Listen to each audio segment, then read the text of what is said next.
aspirations of our young people at the center of our actions. Our actions today must not put their future in danger. We must invest in our collective future today and ensure that it is built on the foundations of equality, mutual respect and solidarity. As we redouble efforts to rescue the SDGs and offer relief to those most in need, we also need to speak of the revival and reform of institutions and systems which will deliver on these goals. Reforming the global governance architecture and reviving global decision-making to be more representative are fundamental for building a future where truly no one is left behind.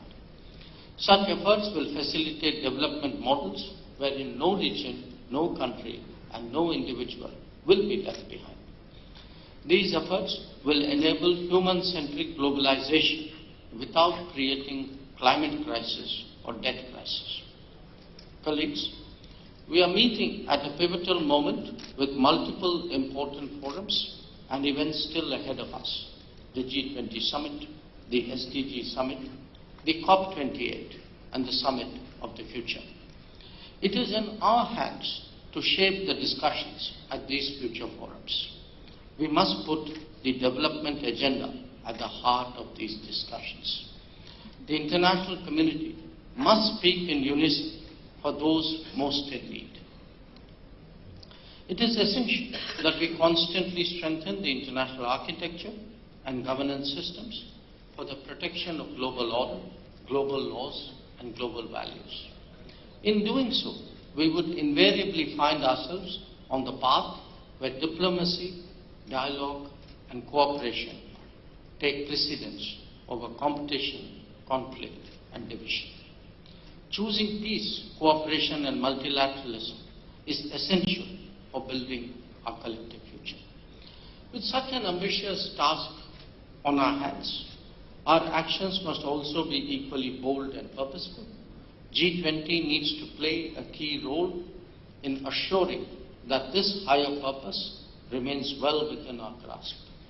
Our efforts will strengthen the hands of our leaders when they come together at these historic summits that I have spoken about, which are still ahead of us. The action plan that we adopt here today in Varanasi provides such a roadmap for the G20 to galvanize the critical momentum and ambition of these efforts. I thank you for your attention.